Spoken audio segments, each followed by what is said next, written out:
You are listening to The Insider with Brian Lloyd. The opinions expressed are that of the individuals and can sometimes be of an adult nature. On today's Insider podcast, we're talking to Saoirse Ronan about her new film, Brooklyn. We talked about, how the story of, a woman emigrating in the 50s still has a lot of resonance today, even in Saoirse's own personal life. We also talked about, working with Irish actors and, in a set like Enniscorthy. And we also talked about Star Wars, because obviously we're going to talk about Star Wars. So take a look. Saoirse Ronan, thanks a million for talking to us. Just to start off with, this is another period drama. Obviously, you've done Atonement and so on and so forth. What is it about it that draws you to these kind of films? I think it's just been coincidence that they're period, or that some of them have been period. Yeah. I've done a lot of modern stuff as well, but I never really look at anything as being like era specific. Yeah. If a story is good and it's well written, and with something like this as well, it's not just the lead character that is really sort of strong in how she's written. Yeah. All the ensemble cast and their roles are so kind of interesting and have so many. There's a good perspective on them. There's an interesting perspective taken on these kind of supporting characters, and that's quite exciting to go into something like that. Yeah. The character itself, she's quite, she's quite forthright, and she's very much, her own independent woman and so on and so forth. And that's, in a way, that's kind of different for characters who are written in that era, if you know what I mean. Was that one of the reasons why you're attracted to the role? Yeah, I think that's part of her essence, and it's part of who she is. And even, when she leaves Enniscorthy to begin with, she's completely out of her depth in New York. She's lost, she's incredibly homesick, but she still has a very strong sense of who she is. And so I think when you pair that with the support of certain people who come into her life, and even her just kind of having to survive in the boarding house with all these other girls who are, chatting away, and they're full of life and full of energy, gradually that confidence starts to grow. And so with that, her, expectations, I guess, of herself become greater, and we see her take on a course for bookkeeping, and she's the only woman in the classroom. And it's, for me, actually watching it, when I watched it a couple of weeks ago for the first time, and there's a bit right before she goes back in to do this course where she's eating her sandwich, and there's a guy on the other side of the bench,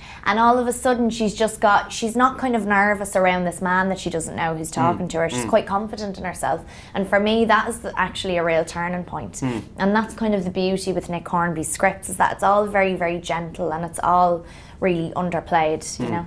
Did you read Colm Tóibín's book beforehand? Did that play a part of the research, or?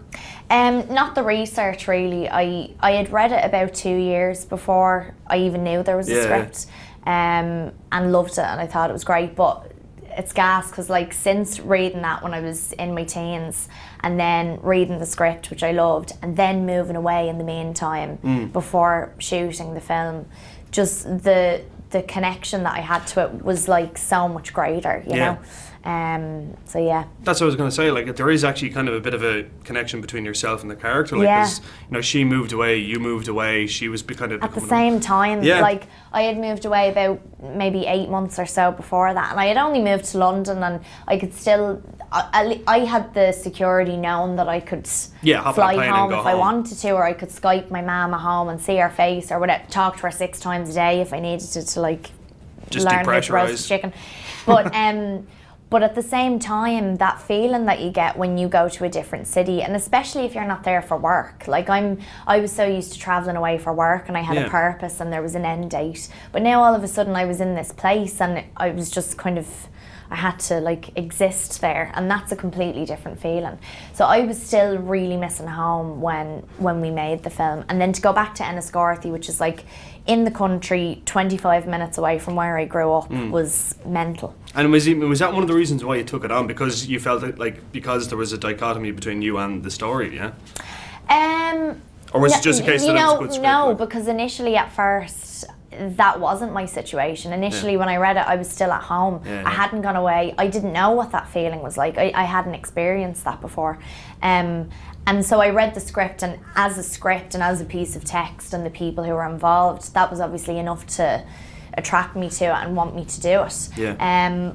But then for that year to have passed and for me to have gone through all of that stuff and then go into the film, it was kind of like somebody holding a mirror right in front of your face and you like can't look away. So that's kind of the way it felt, you know. And I didn't know we were necessarily going to shoot in Enniscorthy. So when I heard it was like mad, it was so mad. But everyone was so great there and really, they just gave up their town to us for 2 weeks. They were brilliant. Yeah. They really were. That's a great old spot. Yeah. I have to ask you, I mean, obviously, there is a lot of Oscar buzz about this. I mean, how are you finding it? I mean, how do you cope with it? I mean, do you care? Do you just try to put it out of your mind, or how does it work? Listen, it'd be great. Of course it would. Yeah. Not gonna lie. But I think I'm lucky that I've been on both sides of that sort of discussion and that kind of buzz before, where it has gone in that direction and it's been great, and then with other films where the buzz is kind of there and then that's sort of it. And I think it was good for me because it actually really opened my eyes to sort of how much goes into that whole campaign and that whole world. And if it went that way, it'd be brilliant, but I've never, and we all agree, I mean, we're all kind of in a bit of a daze still, even being back in Ireland now and doing our press here, like the reaction we've gotten to the film has just been beyond anything we ever thought it would be. So anything on top of that is kind of a bonus, but we're already really, really happy with how it's gone. So that's really, really cool. Okay, final question. You were rumoured to star in... I'm really done now. Priorities. This was the one that I wanted. You were rumoured to be in Force Awakens. Obviously, that turned out not to be the case. Yeah. Have you seen the trailer? I saw the Comic-Con promo months ago and I cried. Yeah. And I hadn't even seen Star Wars at that stage. Don't kill me for that now. But I hadn't watched Star Wars at that stage. You haven't seen any? No, I have seen it now. Calm down. I was on a film and the actor that I was working with, one day I turned to him and I was like, I haven't seen Star Wars. And he looked at me just like you did and was like was furious. Because you know he's in it. Well, no, I know. And he got the job when we were doing Brooklyn and he couldn't tell anyone. I was so annoyed that he didn't tell us. But anyway, I watched it then and loved it. Because I watched the newer ones, which are, you know, but the older ones are so classic and brilliant. But the thing is with Star Wars is that, you know, I auditioned for it, but like everyone did. Everyone auditioned for it. Like I was living in London at the time, and a courier just like drove around to every place, brought the scenes in, then like burnt the scenes after you'd memorised them. Yeah. That's everyone went through. Everyone through. Like I interviewed Douglas Booth, and he was like, "Yeah, I interviewed for it, but like all my mates interviewed for it as well." Yeah, everyone did. So I can't wait to see it. I'm thinking about going on Christmas Day. Are you? Yeah. And I never leave the house on Christmas Day, but I might actually go. There you go. Yeah. So you can get nods all around. Bring my lightsaber with me. Yeah. There you go. Yeah. All right, Saoirse Ronan, we'll leave it there.